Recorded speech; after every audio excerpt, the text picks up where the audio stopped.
Soy Fernando Díaz Villanueva. Hoy es 22 de agosto de 2018 y esto es La Contracrónica.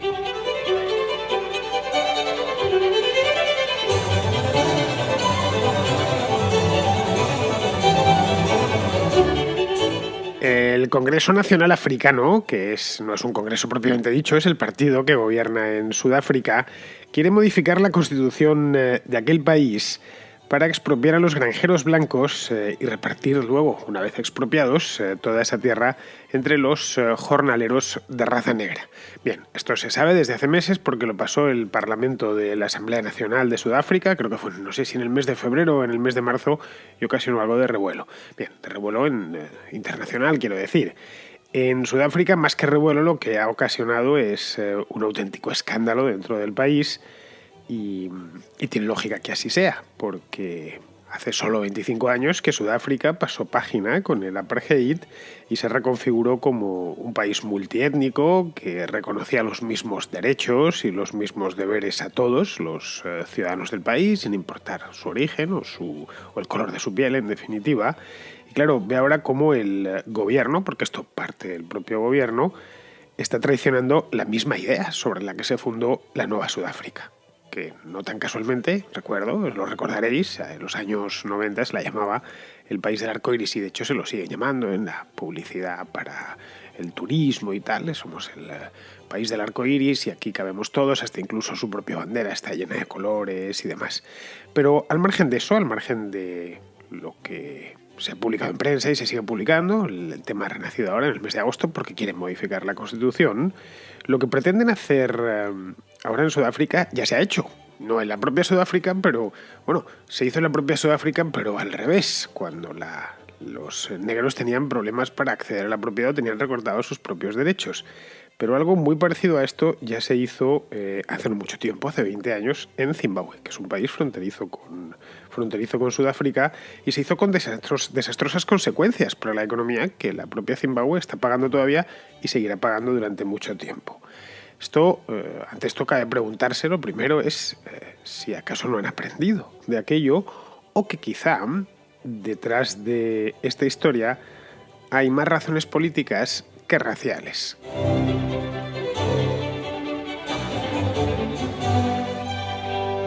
A finales del pasado mes de julio, el presidente de Sudáfrica, que se llama Cyril Ramaphosa, es presidente desde hace poco. Os recordaréis que Jacob Zuma estuvo mucho tiempo, bueno, pues este está solo desde el mes de febrero de este año. Bueno, pues este hombre y el Congreso Nacional Africano, que es presidente también del propio Congreso Nacional Africano, lo es desde hace más tiempo, confirmó que su partido promoverá la reforma de la Constitución para poder confiscar tierras de cultivo a la minoría blanca. Digo confiscar, y digo bien, no digo expropiar, aunque creo que en la introducción he dicho lo de expropiar, pero no, la palabra o el verbo correcto es confiscar, porque la expropiación implica compensación. Y lo que pretende el Congreso Nacional Africano no contempla compensación alguna, baja o alta, justa o injusta, no contemplan que se vaya a compensar nada, que no haya que dar nada al tipo que le vayan a quitar su parcela o su finca. Quieren, en definitiva, incautarlo sin más. La Constitución africana es muy reciente, porque el país, tal y como está configurado hoy en día, es bastante reciente, tiene pues 25 años, como aquel que dice, de aquellas negociaciones entre de Klerk y Mandela, de los principios de los años 90, y la Constitución, la actual, la que quieren reformar ahora, se aprobó en el año 1996, aunque entró en vigor en el 97, es decir, que es una Constitución que tiene apenas 20 años y una Constitución jovencísima y que hasta el momento no habían entrado con tijeras todavía a ella. Esta vez van a entrar, al parecer, y más van a entrar por todo lo alto. Fue una Constitución fruto de un consenso, pues como la de muchísimos países, la del nuestro, la de España, sin ir más lejos, también es fruto de un consenso y partía de la idea de que había que refundar Sudáfrica o quizá fundarla, porque Sudáfrica había tenido una historia un tanto movida durante el siglo XX, pasó de ser una colonia británica a una república independiente, pero una república independiente con un sistema bastante infame como era el apartheid, y había que empezar con la idea que tenían los padres fundadores de la Sudáfrica actual, es que empezasen poco menos que de cero. Entonces solo tomaron con tiempo. La Constitución, ya digo, entró en vigor en el 97 con la idea de que saliese una cosa bien hecha.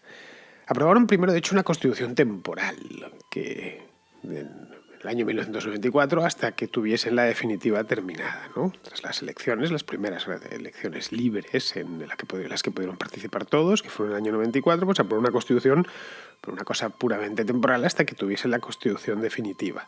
Y luego pues ya se pusieron a negociar y salió el documento actual. Querían, obviamente, que todos los sudafricanos cupiesen en el país, en el nuevo país, y que les durase muchos años. Vamos, lo normal en cualquier sitio. Cuando haces una constitución no la haces con idea de cargártela a los 5 o 6 años, ni siquiera a los 20.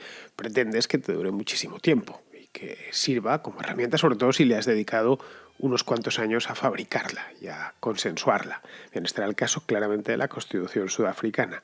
Y de hecho, si nos bajamos al texto, es una constitución larga, como todas las constituciones modernas, tiene un montón de artículos, pero vemos que no tiene nada de especial. En lo fundamental, pues, es intercambiable con la de cualquier otro país democrático.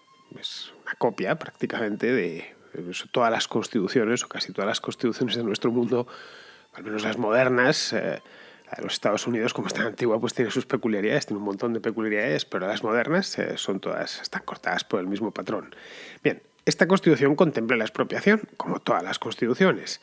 Me he bajado la Constitución en PDF porque me gusta hablar con conocimiento de causa. No es difícil de encontrar. El propio Congreso de Sudáfrica, no el Congreso Nacional Africano, el Parlamento, es decir, lo que allí llaman Asamblea Nacional, la tiene disponible en Internet, y luego el propio gobierno sudafricano también en la página web www.gov, es decir, government.z, pues también está disponible, podéis buscarla. Me la he estado echando un vistazo. Lo primero que he buscado es dónde estaba eso de la expropiación. Y en el capítulo 2, que es el Bill of Rights, es decir, la lista de derechos, que tiene 32 artículos, el número 25 es el relativo a la propiedad. En el apartado 2 del artículo 25, que es al parecer el que quieren, lo tengo aquí, ya acabo de llegar con el ratón. Bueno, pues en el apartado 2 lo deja meridianamente claro. Viene a decir, lo tengo en inglés, os voy traduciendo, es decir, la propiedad privada puede ser expropiada conforme a la ley, siempre que sea por interés general y esté sujeta a compensación que fijará un tribunal de justicia. Vamos, lo que sucede en cualquier lado. Esto no es enteramente tuyo. Si el interés general lo justifica, te lo podemos quitar, pero te lo quitaremos a cambio de una cantidad de dinero que determine otra entidad, un tribunal, por ejemplo. Bien, esto se hace con todos los países. Bueno, pues esto es lo que quiere cambiar Ramaphosa. Quiere que el Estado pueda expropiar, bueno, en este caso incautar, porque no pretende dar nada, si el propietario en cuestión, si el gobierno lo decide, y si el propietario en cuestión es de raza blanca. Luego nos encontramos con que cambia una de las partes fundamentales de la Constitución, que es la de la propiedad, los derechos de propiedad, y luego entra abiertamente en racismo, porque recorta los derechos de propiedad de una de las minorías del país, que el 10% de la población sudafricana es de raza blanca, vamos, una cantidad considerable. No estamos hablando de que sean 3, no, son muchos millones de sudafricanos. Bien, esto me lleva a hacerme la primera pregunta. Cuando he visto lo de la raza blanca, porque esto más lo dicen así abiertamente, a los blancos hay que quitarles las fincas y las explotaciones agrícolas. ¿Qué pasa si eres mulato? Es decir, mitad negro, mitad blanco. O si eres un cuarto blanco, 2 cuartos negro y 1 cuarto indio. O 2 cuartos indio, 1 cuarto blanco y 1 cuarto chino. Malayo, fueron emigrantes malayos. Y indios también, porque al ser parte del Imperio Británico, pues llegó gente de todo el imperio. A mí es que esto de la pigmentocracia, tan propio y tan caro a los pueblos anglosajones, es algo que siempre me ha fascinado. No sé, quizá porque soy de un país en el que estamos muy mezclados racialmente desde hace miles de años y no le damos tanta importancia a esto del color de la piel. No medimos exactamente los pigmentos, tú eres más, menos blanco, pero bueno, en países como la propia Sudáfrica o los Estados Unidos o tal es bastante habitual. Pero bueno, si el Congreso Nacional Africano consigue sacar adelante esta reforma constitucional, y todo indica que lo va a sacar adelante porque dispone de la mayoría absoluta en la Cámara, lo que tendremos o lo que estaremos delante de un hecho francamente grave, porque veríamos que los derechos de propiedad en Sudáfrica dependen de la pigmentación de la epidermis, porque no es otra cosa lo que se diferencian los blancos de los negros. No hay ninguna diferencia más. Simplemente es el tono de piel. En todo lo demás, quitando la cosa de la piel y a lo mejor pues algún rasgo externo como lo de los ojos de los orientales y poco más, el resto, los seres humanos somos iguales en todo.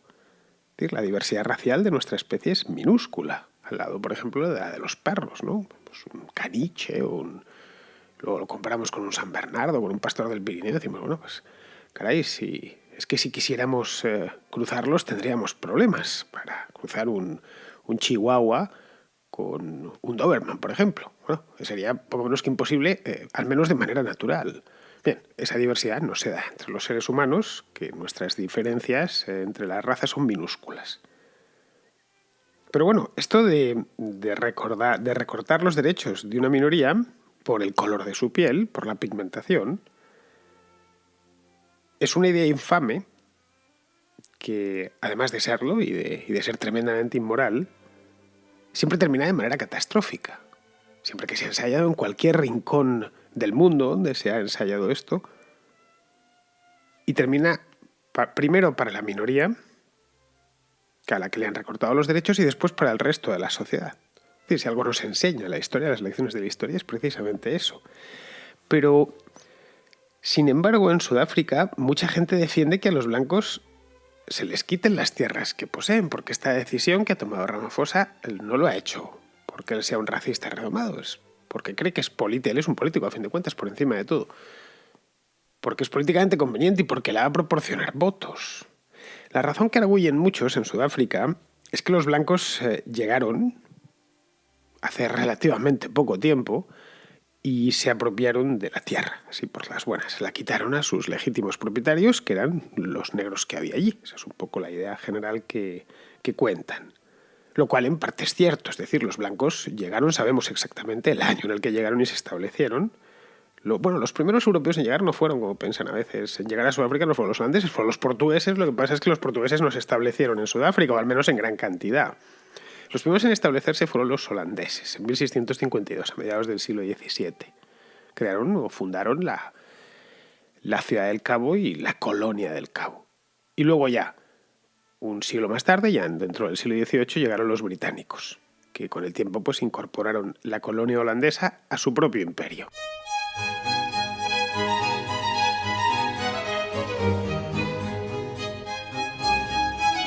Los colonos holandeses, más conocidos comúnmente como los Boers, Boer en holandés, en Afrikaans, que es la variedad holandés que se habla allí, de neerlandés que se habla allí, significa algo así como campesino.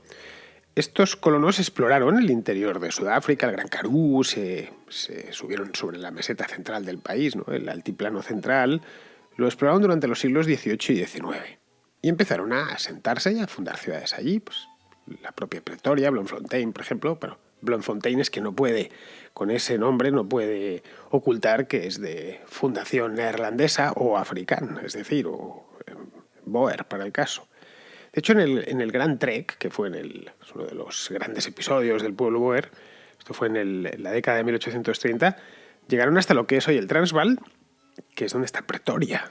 Y Pretoria se llama Pretoria porque el líder de entonces de los Boers, que se llamaba Andries Pretorius, pues le puso el nombre no él, sino su hijo, pero vamos, también se llamaba Pretorius.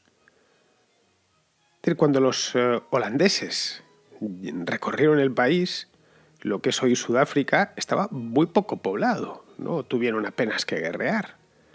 Los holandeses se enfrentaron con algunas tribus, como los Xhosa, por ejemplo, los zulúes, pero había tierra para todos, allá por el año 1830. El hecho, y es ahí donde quiero llegar, es que un blanco en Sudáfrica es tan africano como un negro. Es decir, que no han llegado ayer.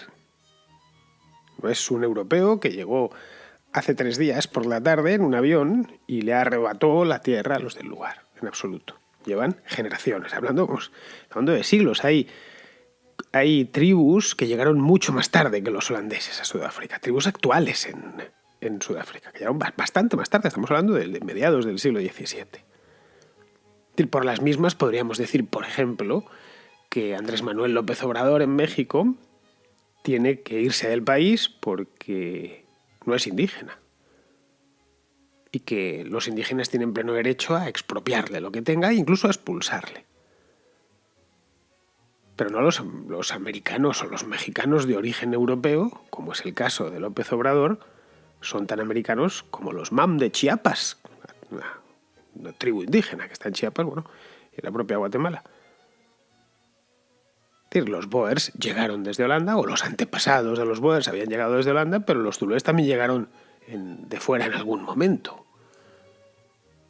Lo único que como no eran un pueblo que tuviese escritura, ni nada porque se le pareciese, pues no lo dejaron por escrito. Los Boers sí tenían historia y disponían de tecnología suficiente como para narrar sus hazañas. Claro que esto, que es obvio y está a la vista de cualquiera, y los sudafricanos conocen bien su propia historia y cómo se forjó aquel país, esto el Ramaphosa ni se lo plantea, porque no quiere planteárselo. Le rompería de raíz toda la tesis sobre la que fundamenta esta reforma de la Constitución. Es mejor, a fin de cuentas, el prejuicio, y bastante más rentable en votos, especialmente más rentable en votos, que es lo que este tipo busca. De hecho, Ramaphosa habla y se comporta como un consumado racista. Es decir, si cualquier otro líder, si un líder, pongamos por caso blanco, hablase en esos términos de los negros, se habría convertido en un paria internacional. Vamos, de eso no me cabe la menor duda. Su partido, el Congreso Nacional Africano, esto es de hace poco, del mes pasado, denominó literalmente asesinos a todos los blancos. En un tuit, me lo guardé. Dije, bueno, cuando hable de este tema, lo he ido a recuperar ahora.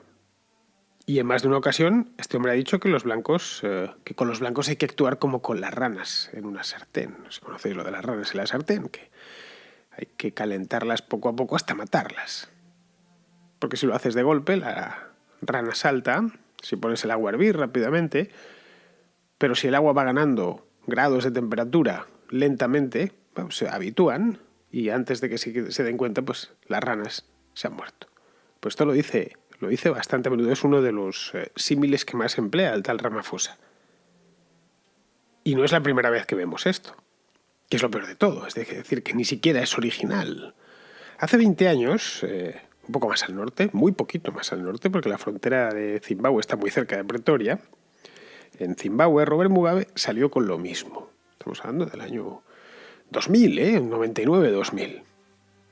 Emprendió una campaña muy agresiva, por cierto, contra los blancos para arrebatarles sus granjas. No había tantos blancos en Zimbabue como hay en Sudáfrica, pero vamos, sí eran responsables de buena parte de la producción agrícola del país y de que fuese conocido como el granero de África.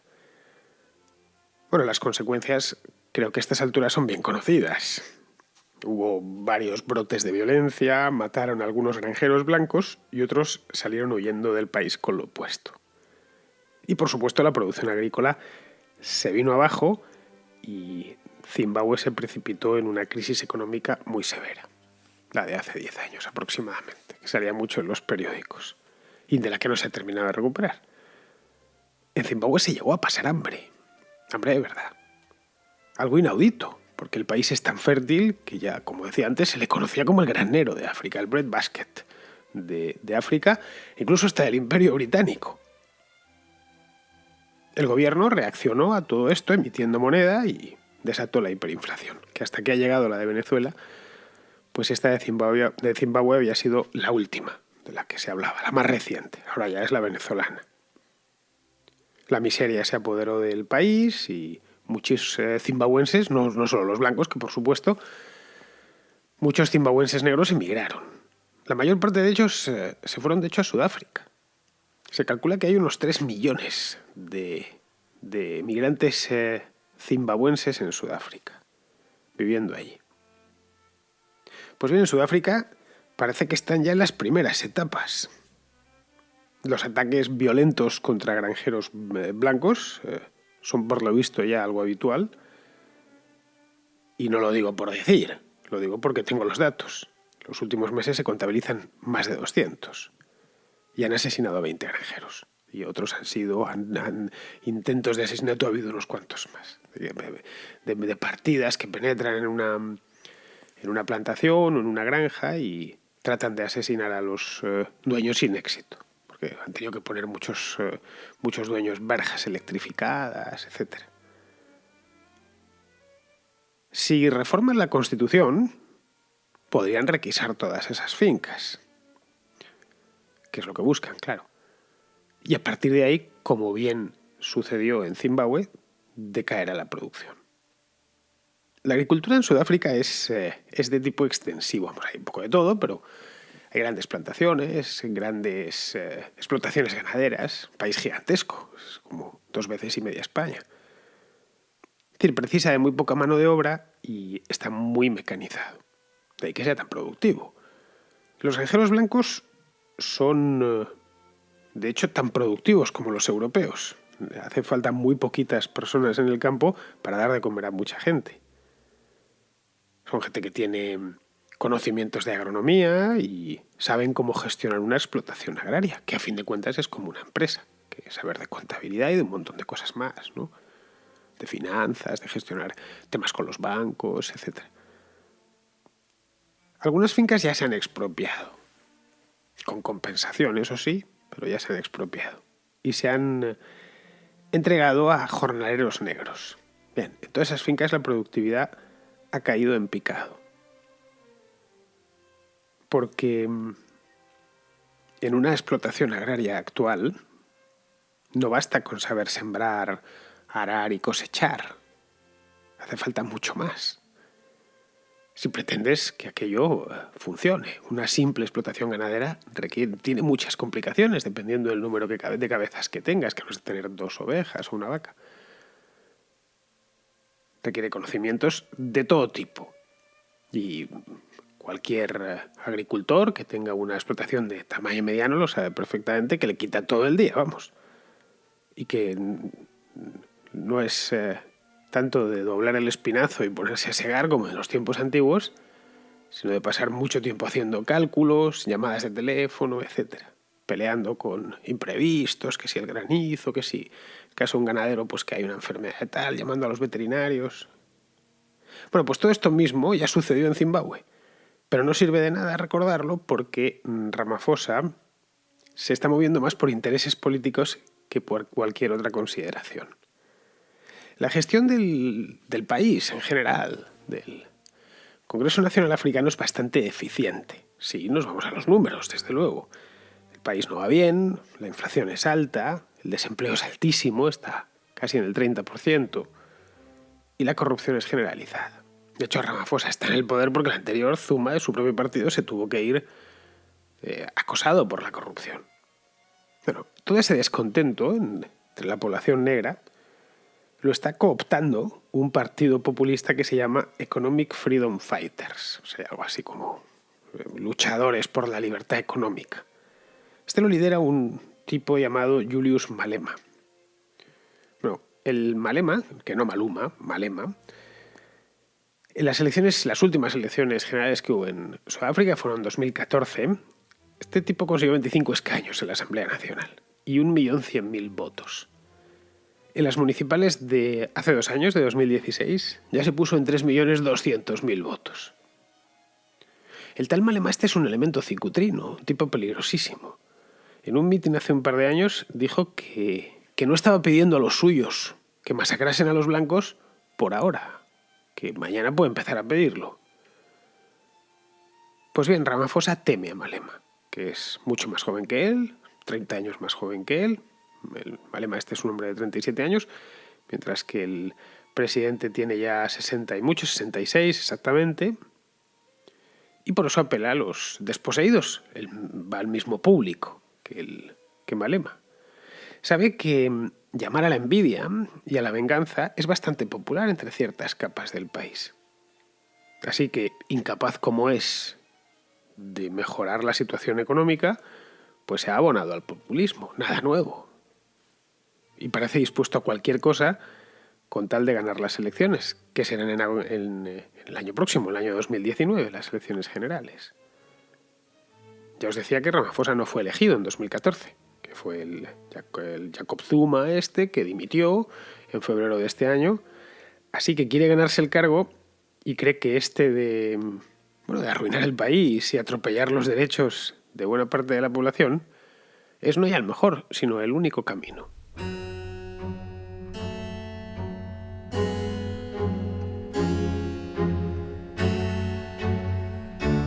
Mario, un oyente de Colombia que se deja bastante caer por aquí, me trae una noticia un tanto extravagante.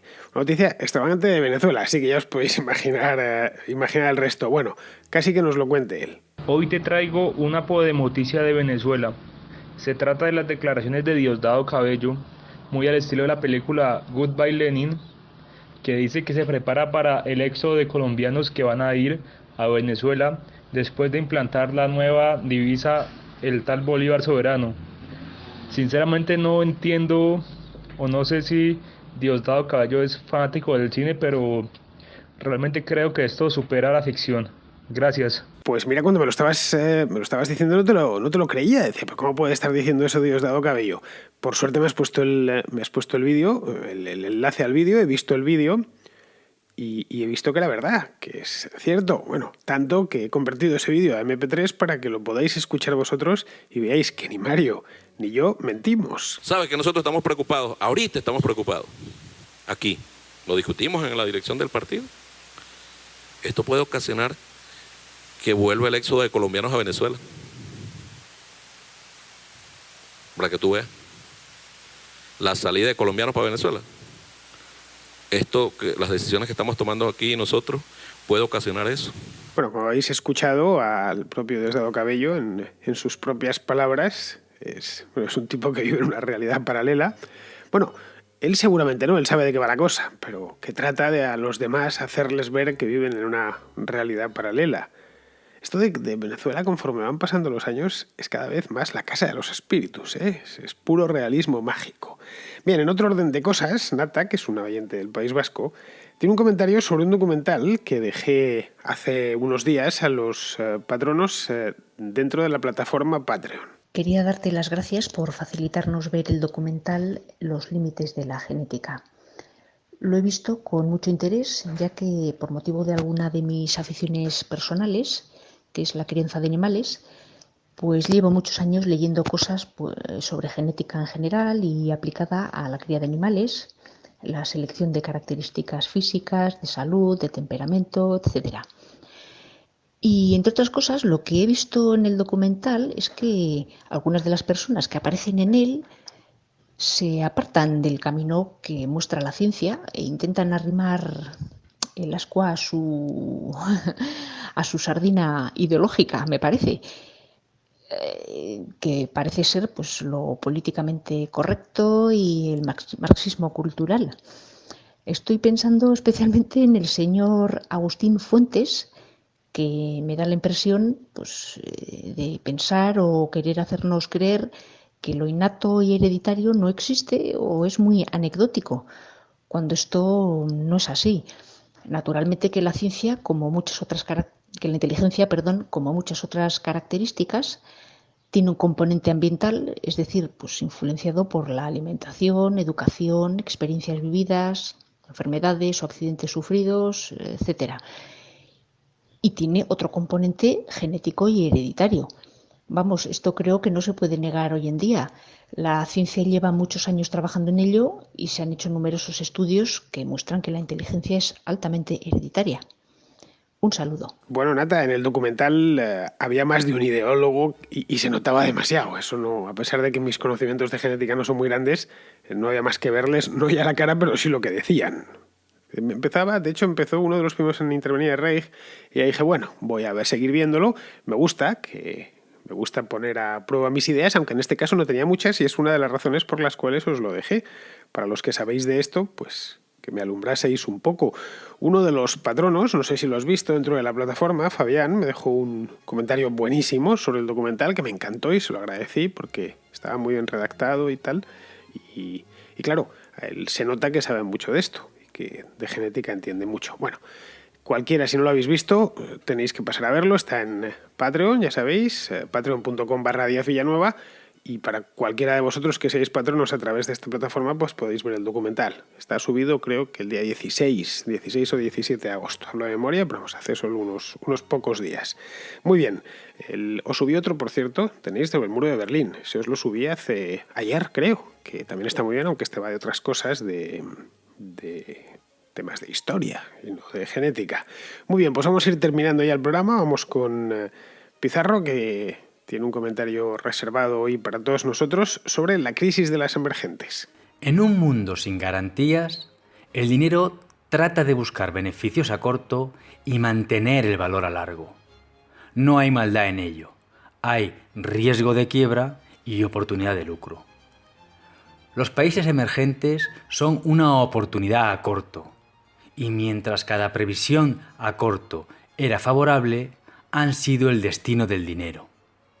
Ahora que las previsiones a corto, a medio y a largo son atroces, los países emergentes son un riesgo de quiebra palmario y son los protagonistas de una estampida que tras la polvareda va a dejar un panorama sombrío y la necesidad de volver a reconstruirse con propósito de enmienda ante los excesos del beneficio a corto y la seguridad de recaer en las mismas codicias.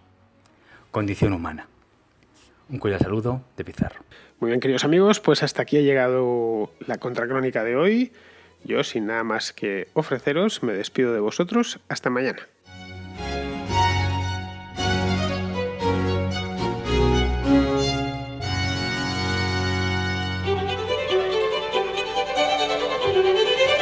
¿Te gusta la contrahistoria? ¿Te gusta la contracrónica? ¿Quieres que pueda seguir haciéndolas hasta el día del juicio final?